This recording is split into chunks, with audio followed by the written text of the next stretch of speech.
जेब में ना दाने आ जाएं तो सारे लाके मस्जिद के आगे फोड़ रहे हैं और थोड़े से पैसे हो जाएं। ऐसे डीजे बजाता है जिससे दीवारें मिल जाया करती हैं। न नमाज का ख्याल है ना अजान का ख्याल है। इतना शोर शराबा के लगता ही नहीं कलमा पढ़ने वाले की औलाद की शादी है। गैरत आती है ऐसे मुस्लिमों पर कि जिनको नमाज और अजान के वक्त का एहसास तक नहीं होता।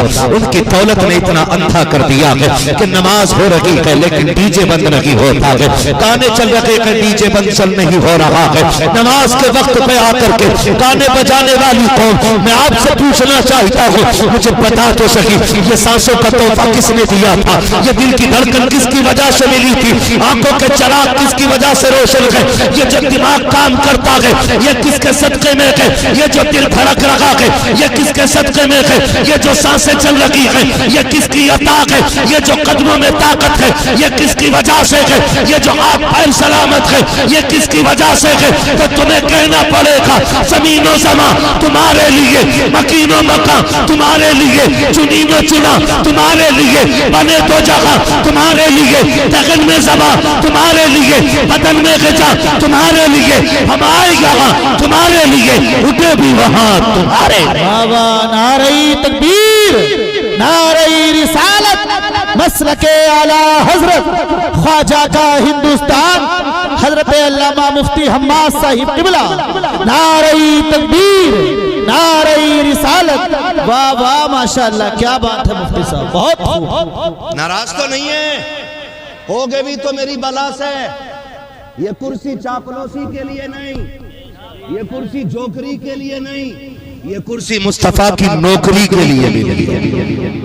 हाँ जी, खुदा के वास्ते निकलो इन चीजों से। हम मुसलमान हैं, हमारी मस्जिदों के आगे हम ही डीजे बजाएं और फिर कहें मरते ही जन्नत में जाएंगे।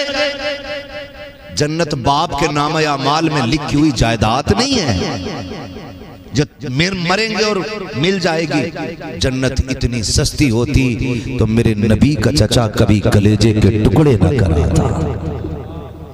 हाँ, कभी टुकड़े न कराता। जन्नत सस्ती होती तो हजरत जुनैरा आंखें न खोती। जन्नत सस्ती होती तो हजरत सुमैया के बीच से दो टुकड़े न किए जाते। हाँ, और हमने तमाशा बना दिया दीन का। चार दाने आगे फटा जा रहा, कह रहा ऐसा डीजे करके आऊंगा, छत हिला दूंगा। छत है बेटे, जब कब्र में फरिश्ते आएंगे गुर्ज लेकर के तो इतनी धमक तेरे 70 डीजों में नहीं जितने एक लठ में डीजे से ज्यादा धमक उनके निकली। निकलो इन चीजों से। आज कौन कहां आके खड़ी है? आज पूरी दुनिया हमें मिटाने पे लगी है। हमारी पहचान छीनी जा रही है, हमारी शनाख्त छीनी जा रही है। 16-16 साल के लड़कों को चाकुओं से सरेआम कत्ल कर दिया जाता है। कोई है आज उम्मत का पुरसाने वाला? मुझे बताओ कितनी दौलत है तुम्हारे पास? डीजे बजाने वालों, मुझे अपनी दौलत का हिसाब ला करके दिखाओ। अगर ये दौलत अल्लाह ने दी है ना तो इसे अय्याशियों पे न लुटा। देख, अगर किसी गरीब की बेटी गुर्बत की वजह से बाप की दहलीज पे बैठी है, मुट्ठी बंद करके उस गरीब की गोद में जाके डाल दे। मैं नहीं जानता कि दुनिया उस दौलत को देख करके क्या कहेगी, लेकिन इतना जानता हूँ अगर तेरी दौलत से किसी गरीब का घर आबाद हो गया, तुझे मरने में देर लगेगी, रब को तेरी कब्र को जन्नत बनाने में देर नहीं लगेगी। हम तो ये सोचते जमीन अब्बा मार के मर जाए, मैंने काट के मर जाए और मेरे मरने के बाद मौलवी ऐलान करे बड़ा जन्नती था, मैंने ख्वाब में देखा। हम ये चाहते हैं। खुदा के वास्ते निकले इन चीजों से।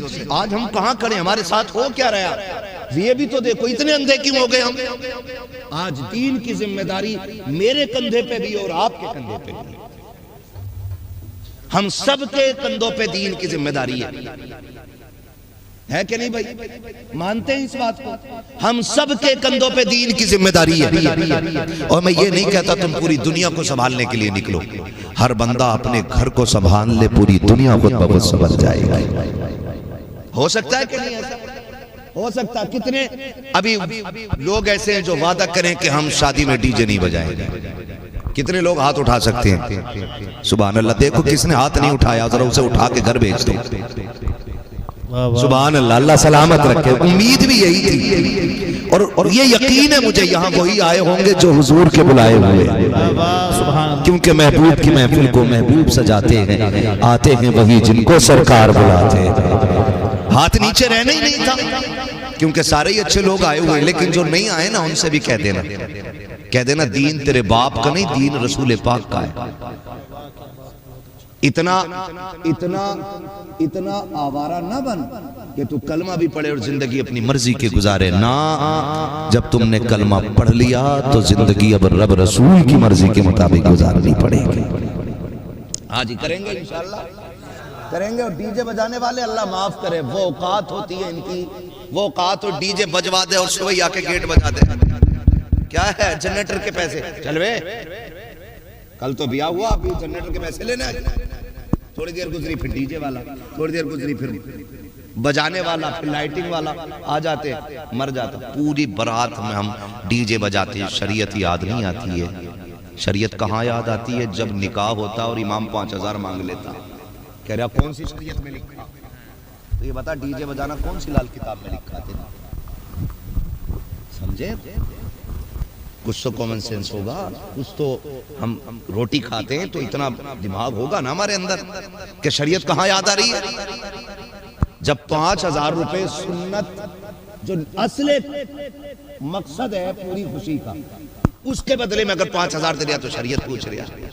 तुम देखो ऐसा ऐसा छपरी आता शादी पे, बाल कुत्ता कटिंग वाले यूं निकले हुए है, करेंसी का नोट लाता, उस पे बॉक्स में चढ़ के यूं चला गया है।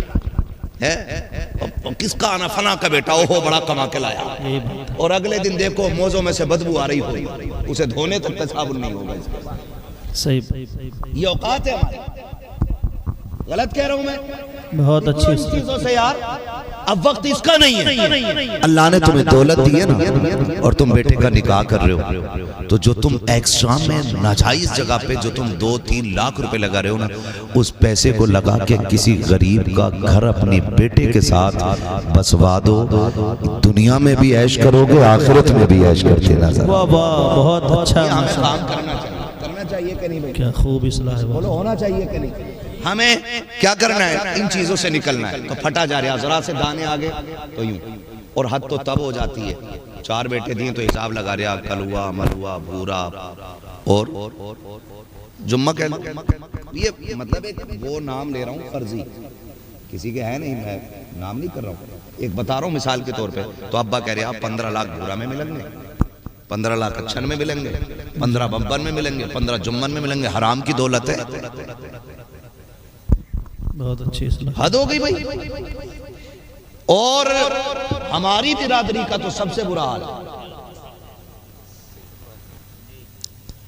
15 लाख कैश, 20 लाख कैश दिया लड़की वाले ने, फटा जा रहा मोहताज। भाई जो लड़की वालों से पैसा मांगे उससे बड़ा मोहताज कौन होगा भाई? मर्द वो होता है जो अपने बाजू की ताकत से कमा के बच्चों को पालता है। वो ना मर्द होता है जो ससुराल के पैसों से अपने बच्चों को पाला करता है। 15 लाख 20 लाख इस रस्म ने कौम का बेड़ा गर्क करके रखा। बोलो ऐसे ही है कि नहीं? चल रहे नहीं? कह रहा 15 लाख, कह रहा हमारे लल्ला को 15 मिल रहे हैं, तुम कितने दिलवाओगे? बकरा है, बकरा ईद में बेच ले। अल्लाह ने बेटा दिया है तो नमरूद ना बन, शद्दाद ना बन, हमान ना बन। जो जिंदगी देने वाला है वही मौत देने वाला है। क्या तुमने नहीं देखा? बारातें निकली, दूल्हा बने, घर से निकले, निकाह के बाद पलट रहे थे, एक्सीडेंट हुआ, दूल्हा दुल्हन सारे खत्म। जिंदगी मौत का मालिक कौन? सारे बोले कौन? सारे बोले, पीछे वाले भी बोले अगर जहेज में पैसा मांगने की इजाजत कोई तमन्ना ना हो तो। जिंदगी देने वाला कौन? और कैमरों की आड़ में दबक के बैठने वालों तुम भी बोलो कौन? मौत देने वाला कौन? रिस्क देने वाला कौन? तो फिर ससुर से मांग किस नियत से रहा है? मालदार होने के टाइम महबूब अलैहिस्सलाम ने फरमाया, मेरे आका का फरमान है, जो किसी लड़की से इसलिए शादी करेगा कि वो पैसे वाली है और मैं अमीर हो जाऊंगा, अल्लाह उस वक्त तक मौत नहीं देगा जब तक मोहताज ना कर देगा। इन रस्मों से भी हमें निकलना पड़ेगा। निकलेंगे भाई? ना मांगो। ना मांगो पैसे, बिल्कुल ना मांगो। लड़की वाला अपनी मर्जी से कायनात उठा के दे दे। मुझे तो शर्म आती है। पहले लोग सिर्फ बेटों के शादी में खुशी करते थे, अब तो बेटी की शादी में डीजे बज रहा, भाई नाच रहा है। कितनी बेगैरती का दौर है। इससे बड़ी बेगैरती आनी थी कौम में। ये सफेद बालों वाले लोग बैठे, इनसे पूछ लो। पहले जब बेटियां रुखसत होती थी, बाप 8 दिन पहले से खाना पीना भूल जाता था। हाँ, रोता था छुप छुप के, मेरे जिगर का टुकड़ा जुदा होने वाला है। भाइयों के चेहरे उतर जाते थे, आंखें सुर्ख रहती थी। आज तो बेगैरती की हद है। बहन की रुखसती होने वाली है और बारात में भाई नाच रहा है, पूरी रात डीजे बज रहा है। कल बेटी रुखसत होने वाली है, कौम की बेगैरती की हद तो हो गई। खुदा का वास्ता दे के कहता हूँ, ये मायूं की रस्में खत्म करो, ये हल्दी पीली बकरे मेंढक वाले तरीके बंद कर दो, हाथों में घुंघरू बांधना बंद कर दो। मर्द के बच्चे बनो मर्द के, मुसलमान बनो मुसलमान। इन तमाम दुनियावी रस्मों से बाहर निकल आओ, ये रस्में तुम्हें तबाह बर्बाद कर देंगी। ये कौम का जनाजा निकाल देगी, गैरत का जनाजा निकाल देगी। मुझे तो हैरत होती है, कल बहन की बारात आने वाली, पूरी रात भाई डीजे पे नाचता रहा। माँ ने भी तमाशा देखा है, भाई ने भी तमाशा देखा है। 4 दिन गुजरे गए, 4 माह गुजरे गए के बाद तलाक पे आ जाती है। फिर ताबी से डोरियों के चक्कर लगाते हो, फला बाबे से डोरी लेके आएंगे ताकि बेटी का घर आबाद हो जाए, फला से लेकर के आएंगे ताकि बेटी को तलाक न हो। अब कुछ नहीं होने वाला है। खुदा का वास्ता दे के कहता हूँ, आओ वो तरीके अपना लो, कल का दौर अपना लो। जब बेटियां रुखसत होती थी, बाप छुप कर दीवार के साए में रोता था, भाई की आंखों के आंसू नहीं सूखते थे। जिस भाई की बहन से पूरी जिंदगी लड़ाई रहती थी, आज बहन की जुदाई पे उसकी आंखों के आंसू नहीं टूट रहे हैं। जाओ जा करके उन बेगैरत भाइयों को बता दो, जब बहन की रुखसती पे डीजे बजाते हैं, गानों की महफिलें आबाद करते हैं। तुम्हें खुदा का वास्ता दे के कहता हूँ, अगर बेटियों की रुखसती कभी ना जाए तो डीजे बजा के रब को नाराज न करना, गाने बजा करके रब के कहर को आवाज न देना। अगर बेटियों की रुखसती का वक्त आ जाए, जब दुनिया सो जाया करे, रात को मुसल्ले बिछा लिया करो, सजदों में सर रख दिया करो और रो के रब से कहा करो, ए मेरे परवरदिगार, मेरी बहन जा रखी है अजनबी लोगों में, मालिक उसकी इज्जत का करम करना, मालिक उसको जलील ना होने देना। जा तू रो के दिखा दे, खुदा तेरी बेटी की तकदीर बदल के दिखा देगा। वो तो ये कहता है, रोने के लिए मेरी बारगाह में आना तेरा काम है, तेरी बेटी की किस्मत बनाना ये मेरा काम। नारे तकबीर, नारे रिसालत, मसलके आला हजरत, ख्वाजा का हिंदुस्तान, असालत नगर बगा का सुन्नी मुसलमान हजरत अल्लामा मुफ्ती हम्माद साहिब किबला। नारे तकबीर, नारे रिसालत। वाह वाह, क्या बात तो नहीं है, बहुत अच्छा, क्या खूब। तो मसला कोई नहीं है। मैं एक पैगाम दे चुका और टाइम भी लगभग पूरा हो चुका। आपसे मेरी इतनी गुजारिश है, खुदारा निकलें इन चीजों से, निकलें। बड़ी नाजुक जिंदगी होती है बेटियों की, भाइयों को समझना चाहिए, भाइयों को समझना चाहिए। और हैरत होती है भाई, सुने, तवज्जो है भाई, 5 मिनट और ले लूं आपके, रात बहुत हो गई है। आपका शुक्रिया, बड़ी मोहब्बत से आप बैठे रहे।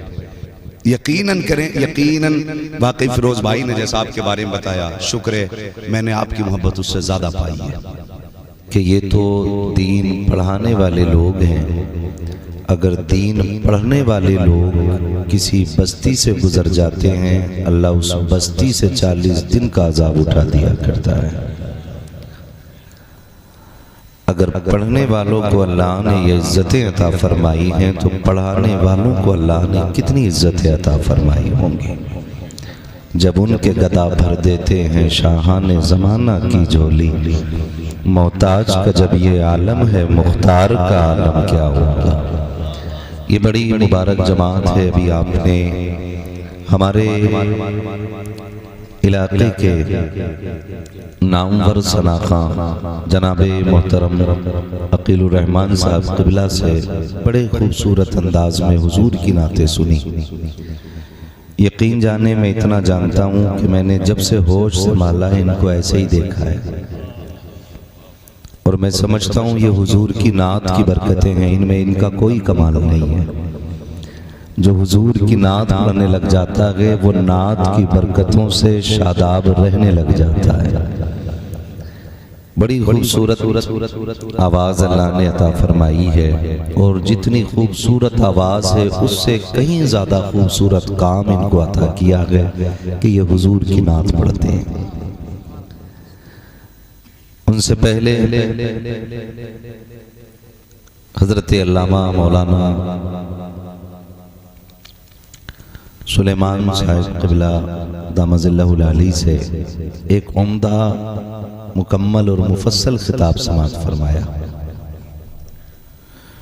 उनसे पहले जनाब मोहतरम मौलाना नफीस अख्तर साहब क़िबला, उनसे भी हुजूर की खूबसूरत नात के अशार सुने। तमाम तर ज़िम्मेदारान हज़रात से आपने उनकी ज़िम्मेदारी के मुताबिक हुजूर की नातें और हुजूर की बातें मुलाहिज़ा फरमाई।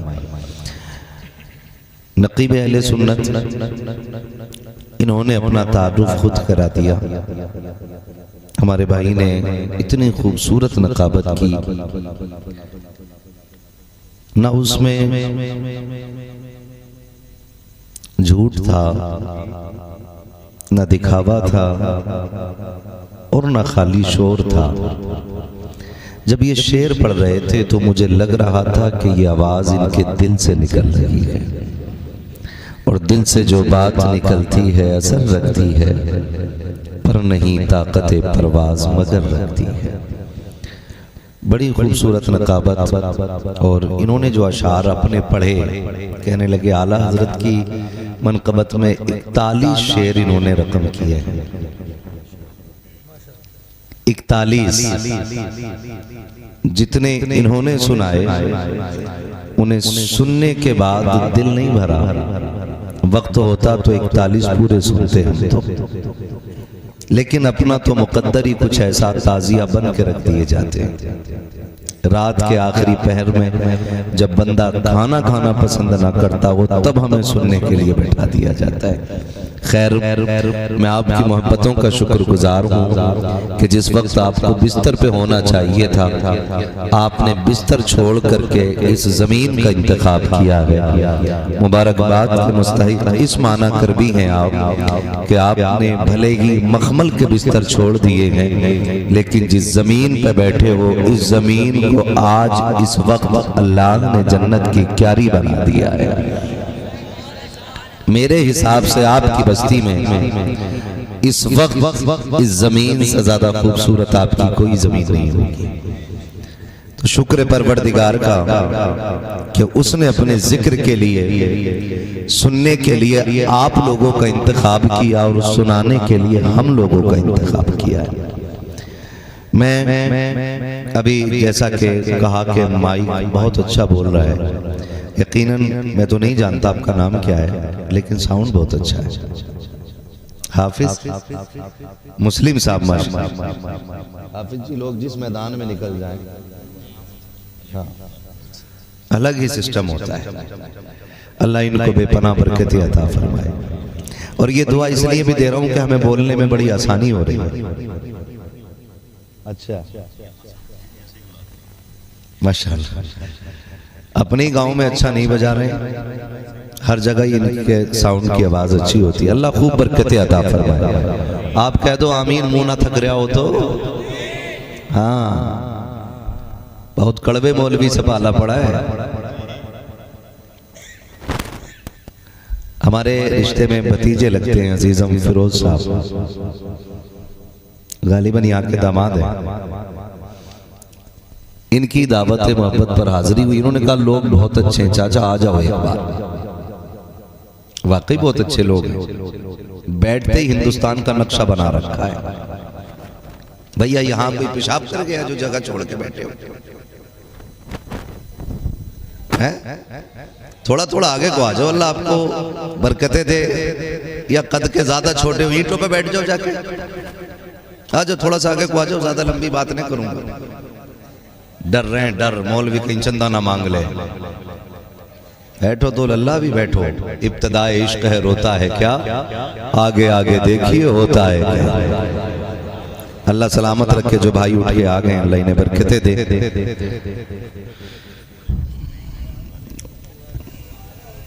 देखो हर किसी को उठाना सही ना होता, क्या पता कैसी जगह बैठ गया, कपड़े खराब हो गए उसके। अब देखो आपस में बातें ना करो, अगर बोलना है तो फिर इधर आओ, हम उधर आते हैं। माइक पे आ जाओ, हम नीचे आ जाते हैं। बड़ी मेहनत से जलसे होते हैं। और आपको मैं बता दूं, इन महफिलों का मकसद नाम नहीं होता है, इन महफिलों का मकसद सिर्फ शोहरत नहीं होता है, इन महफिलों का मकसद ये नहीं होता है कि थोड़े मजे लेंगे, मनोरंजन होगा। इन महफिलों का मकसद ये होता है कि हम जिन गफलत के लम्हात में डूब गए हैं, हम अपनी जिंदगी की उन लम्हों की सलाह करेंगे और हुजूर के जिक्र की महफिल में जाके बैठे ताकि अल्लाह हमारे सीनों में इश्क रसूल की शमा को मजीद रोशन फरमा दे। और मैं आपसे रिक्वेस्ट करता हूं, गुजारिश करता हूं, अपील है मुअद्दबाना आपसे, जो नफीस भाई के लिए आया हो वो उठ के चला जाए, जो अकील भाई के लिए आया उठकर वो भी चला जाए, जो बरकाती साहब के लिए उठकर के आया हो वो भी चला जाए, जो नकीब साहब के लिए आया हो वो भी चला जाए, और जो मेरे लिए आया हो ना वो भी चला जाए। यहाँ सिर्फ वो बैठे जो मदीने वाले मुस्तफ़ा के लिए आया। हाँ जी, सीधी सी बात है। और मुझे किसी मोहताज की दाद नहीं चाहिए। सुभान अल्लाह वो बोले जिसका ये अकीदा हो कि मेरे घर का चूल्हा की पंजतन की खैरात से चलता है। मेरा मिजाज अलग है, ना मुझे सुले कुल्लियों की शक्लें पसंद है, ना मुझे बदमजहबों की शक्लें पसंद है। मुझे तो चेहरे भी वो अच्छे लगते हैं जिन्हें बरेली वाले अहमद रजा अच्छे लगा करते हैं। जा सकता है उठ के जिसे कोई टेंशन हो। और ये बात मेरे भाई ने पहले ही बता दी, ये भीड़ का कोई लेना देना नहीं। चार हो हुजूर के वफादार होने चाहिए। मैं आपको सच्ची बता दूं, पूरी महफिल की बात नहीं करता। मेरे सामने ये 3 छोटे छोटे बच्चे बैठे हुए हैं, बहुत छोटा बच्चा है ये भी, और वो भी एक छोटा बच्चा बैठा हुआ है, एक बाप की गोद में बैठा है। बाखुदा कह रहा हूँ सब उठ के चले जाएं, ये 4 बच्चे रह जाएं, मैं इन्हीं 4 बच्चों को देख करके 1 घंटा तकरीर करने का हुनर जानता हूँ।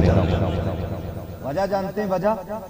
वजह यह है कि बूढ़े में दिखावा हो सकता है, जवान में दिखावा हो सकता है, लेकिन बच्चों में दिखावा नहीं होता है।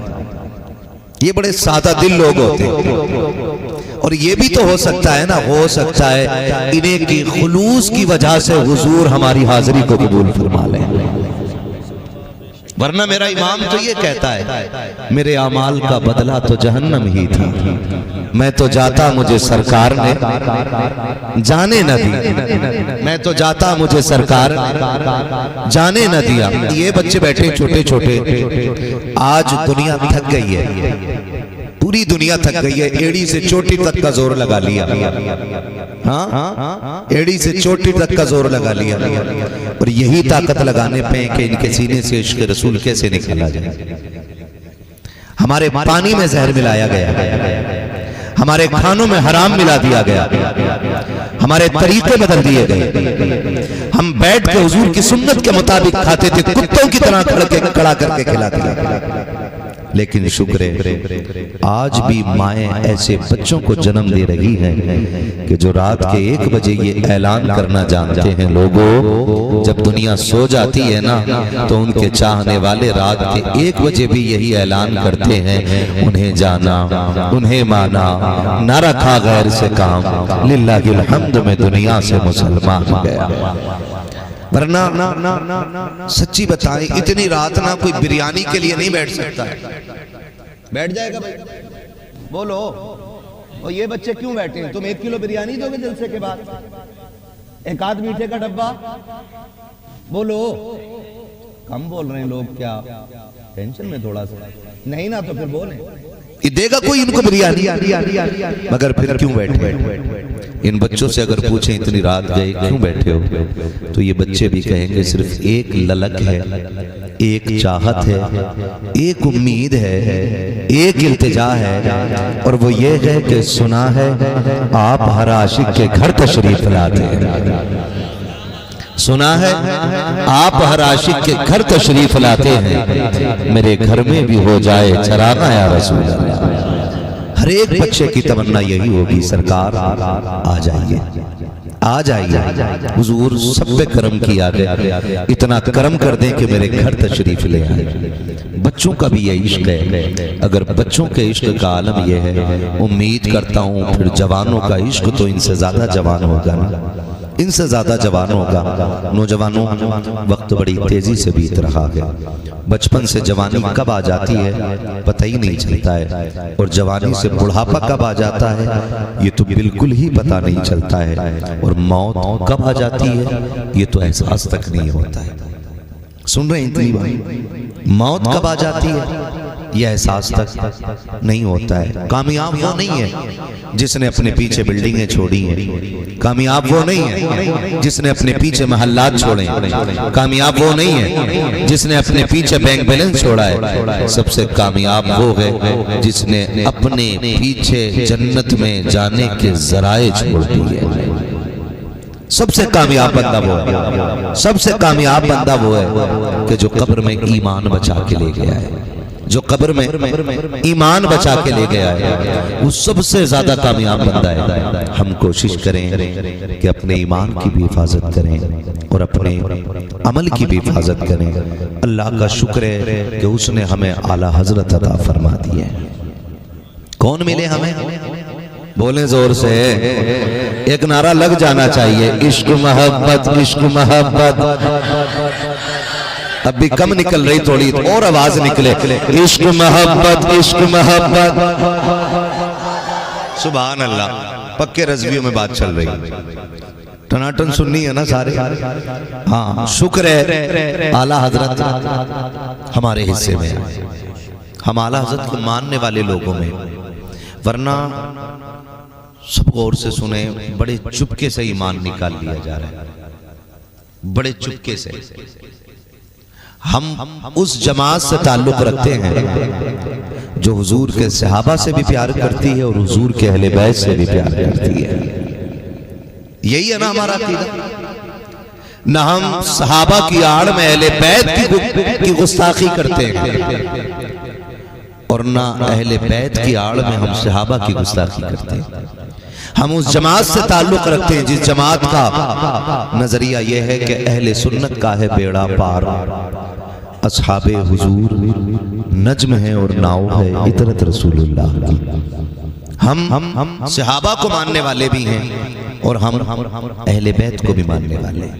बड़ी संजीदगी से सुनिएगा, जब मुहर्रम शरीफ का महीना आता है ना तो बड़ी तेजी से कुछ फितने मुंह उठाते हैं, बहुत तेजी से फितने मुंह उठाते हैं और हम इश्क में बह जाते हैं।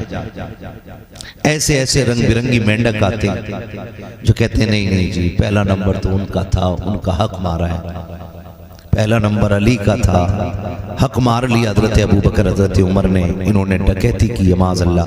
ऐसे ऐसे जुमले बोले जाते हैं। मैं तो डंके की चोट पे हर एक बदबख्त की आंखों में आके डाल के कहता हूँ वो तेरा अली होगा जो इतना कमजोर होगा कि अपना हक छिनवा दे। हमारा अली तो वो है अगर खैबर में आ जाए, एक हाथ में खैबर की चौखट उखाड़ के टांग कर दूसरे हाथ से तलवार चलाए तो तलवार नहीं हवाएं बोलती हैं, ला फता इल्ला अली ला सैफा इल्ला ज़ुल्फ़िकार। हम उस अली के मानने वाले लोग हैं। अल्लाह का शुक्र है कि हम अली को भी मानते हैं, साथ में उस्माने, जोर से उस्माने गनी को भी मानते हैं, हजरत उमर फारूक आजम को भी मानते हैं, हजरत सिद्दीक अकबर को भी मानते हैं।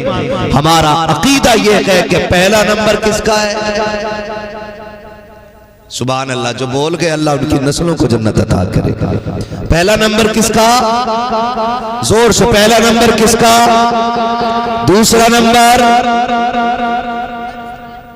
हजरत उमर फारूक आजम, ठीक है जी। दूसरा नंबर, मेरे साथ रिपीट करें बच्चे ताकि ये याद हो जाए, पता चले 70 साल से जलसा हो रहा है और अकीदा ही दुरुस्त ना कर सके, बात खराब हो जाएगी। मैं तो आपका इसलिए सुन के मैं इधर निकाल गया। दूसरा नंबर किसका? हजरत उमर फारूक आजम का, और तीसरा नंबर सुभान अल्लाह हजरते, और चौथा नंबर मौला मौला, अरे हमारे ही मौला अली हैं, उनके नहीं हैं जो सीना पीटते हैं, उनके हैं जो सीना खोल के अली अली करते हैं। तो हमारे ही मौला अली हैं। मौला और जोर से मौला अली का चौथा नंबर है, मगर याद रखिए चौथा नंबर मौला अली का है, तीसरा नंबर, थोड़ा उल्टा भी पूछ लूं ना कि याद हुआ कि नहीं। तीसरा नंबर, दूसरा नंबर सुभान अल्लाह, और पहला नंबर हजरते अबू बकर सिद्दीक। ये जो बकवास करते हैं ना लोग, ये जो बकवास करते हैं कि नहीं वो हुजूर की आल से चिढ़ करते थे, मैं कहता हूं हमने हुजूर की आल का अदब सीखा ही सहाबा से। किससे सीखा है? सहाबा से सीखा है। हजरत उमर फारूक आजम कितने सख्त मिजाज हैं। जिस दिन कुर्सी पे बैठे ना, शेर बकरी एक साथ पानी पीने लगे। शेर की गर्दन झुकी थी, बकरी सर उठा के शेर को देख रही, हिम्मत है तो जरा देख के दिखाना इधर। तो शेर भी कह रहा क्या करूं, उमर कुर्सी पे बैठे। वो उमर कुर्सी पे बैठे तो शेर बकरी एक साथ पानी पी रहे। वो उमर फारूक आजम, उन्होंने अदब सिखाया हमें सहाबा का, अदब सिखाया उन्होंने, और हमने उन्हीं से अहले बैत का अदब सीखा है। एक सफीर आया, ईरान का सफीर, मुलाकात करने हजरत उमर से। हजरत उमर वोट से नेता नहीं बने थे, समझ रहे? पार्टी ने वोट चोरी करके नेता नहीं बनाया था। उमर वो हैं जिनका इंतखाब हक की बुनियाद पे हुआ था, सच की बुनियाद पे जिनका इंतखाब हुआ था, और एक मोहल्ले के नहीं, एक शहर के नहीं, एक इलाके के नहीं। उमर वो है जो आधी दुनिया का मालिक है। कितना हुजूर के सहाबा से जीने का चलन सीखना चाहिए। आज टके भर की दौलत आ जाए ना तो सारे पटाखे मस्जिद के गेट पे लाके फोड़ रहा, सारे पटाखे। अब कह रहा मुखिया का लौंडा हूं, दुनिया को बता दूंगा 1.5 लाख की आतिशबाजी थी मेरे ब्याह में। ये कंडीशन है हमारी। जरा सी टके भर की दौलत आ जाए तो डायरेक्ट जंग अल्लाह से। और मेरी कौम के उलमा हुफाज कुर्रा समझाए, गौसे आज़म बने बेसरो सामा मददे, क़िबले दी मददे, काबे ईमा मददे, बगिरदा बे बला उफ्ताद कश्ती, मदद कुन मदद कुन मदद कुन या मुईनुद्दीन चिश्ती, आमीन सुम्मा आमीन। क़ादिरियम नारे या गौसे आज़म मीज़नम, दमज़े शेख अहमद रज़ा खां क़ुत्ब आलम मीज़नम, बलगल उला बिकमालिही कशफत दुजा बिजमालिही, हसूनत जमीउ खुसालिही, सल्लु अलैहि व आलिही। करूं तेरे नाम पे जां फिदा, न बस एक जां दो जहां फिदा, दो जहां से भी नहीं जी भरा, करूं क्या करोड़ों जहां नहीं। जिसको अपने नबी से जितनी मोहब्बत का एहसास हो, कोशिश करें सारे लोग उतनी ही आवाज़ के साथ रसूल और आले रसूल की बारगाह में दुरूद व सलाम की डालियां निछावर कर लें। पढ़ें बावाज़े बुलंद अल्लाहुम्मा सल्ली अला सय्यिदना मौलाना मुहम्मद व बारिक वसल्लम, शफीअना व सल्लु अलैहि सलातु व सलाम अलैका या रसूलल्लाह व आलिहि व अस्हाबिहि व बारिक वसल्लम, सलातु व सलाम अलैका या रसूलल्लाह सल्लल्लाहु तआला अलैहि वसल्लम। मैं सबसे पहले मुबारकबाद पेश करता हूँ कमेटी के उन तमाम जिंदा दिल अफराद को कि जिन्होंने इस महफिल के लिए अनथक मेहनतें और कोशिशें की, और कोशिशें यूं रंग लाईं कि आधी रात गए हमें और आपको अल्लाह और उसके रसूल की बातें करने का मौका मिल गया है। मौला करीम इन तमाम नौजवानों की उम्र में बेपनाह बरकतें अता फरमाए और जिन लोगों ने इस महफिल को सजाने में जिस तरह से भी हिस्सा लिया है, परवरदिगार आलम सबको सरकार बगदाद के ख़जानों की खैरात नसीब फरमाए। मिंबर रसूल पर उलमाए अहले सुन्नत का मुबारक और मोतबर काफिला मौजूद है। इनमें हर फर्द काबिल ज़िक्र है और काबिल एहतराम है। बस इतना समझ लें, अगर मैं इस जमात के हवाले से बात करूं तो ये नमाज पढ़ाने वाली जमात, ये कुरान पढ़ाने वाली जमात, ये अल्लाह रसूल का नाम याद कराने वाली जमात, इस जमात का रुतबा इस बात से समझ लें